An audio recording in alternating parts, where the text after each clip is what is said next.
Alright guys, I'm going to do a review of the Killer Instinct 380X.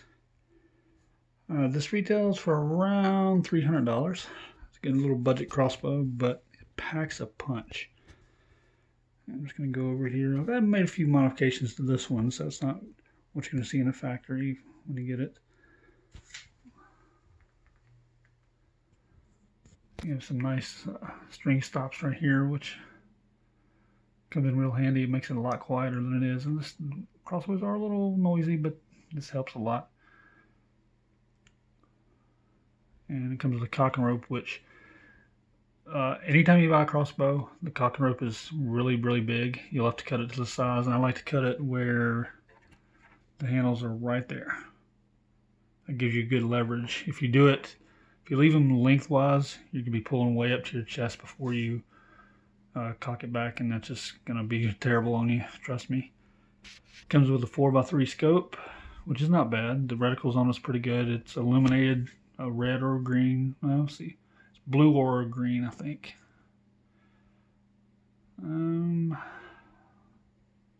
There's only a few gripes I have about this bow. One, it comes with an AR type stock, which it looks like it's adjustable, but it's not.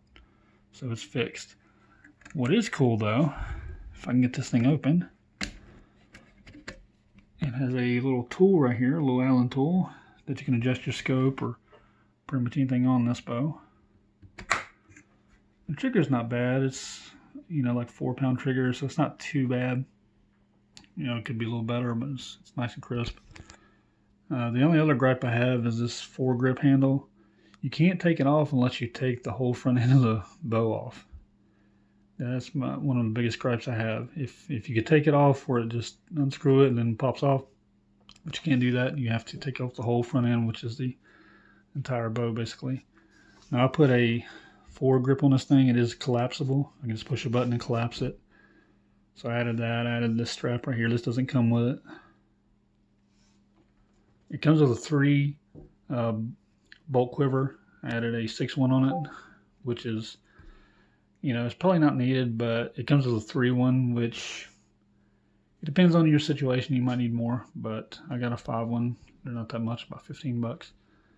And you get a nice little stirrup, which most of them have. And the limbs with a nice little spongy limb sabers, which are nice.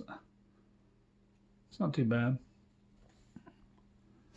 Now the nitty gritty of this thing, it IBOs at 380 feet per second, which you'll be surprised here in a minute when I'm going to do the chronograph on it. Let's see, around 125 foot-pounds of torque, which is good enough to kill anything on the planet, because deer around 45 foot-pounds you need for them. So that's going to pretty much do anything you want to do with it.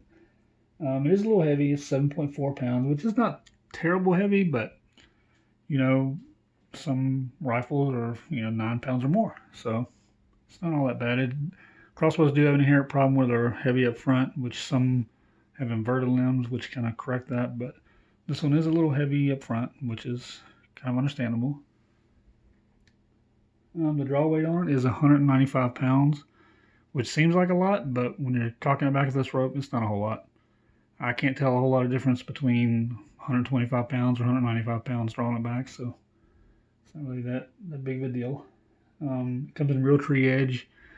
That's one of my only gripes is the stock of it's black, but the limbs of it are this color here, the Realtree color, which is kind of odd.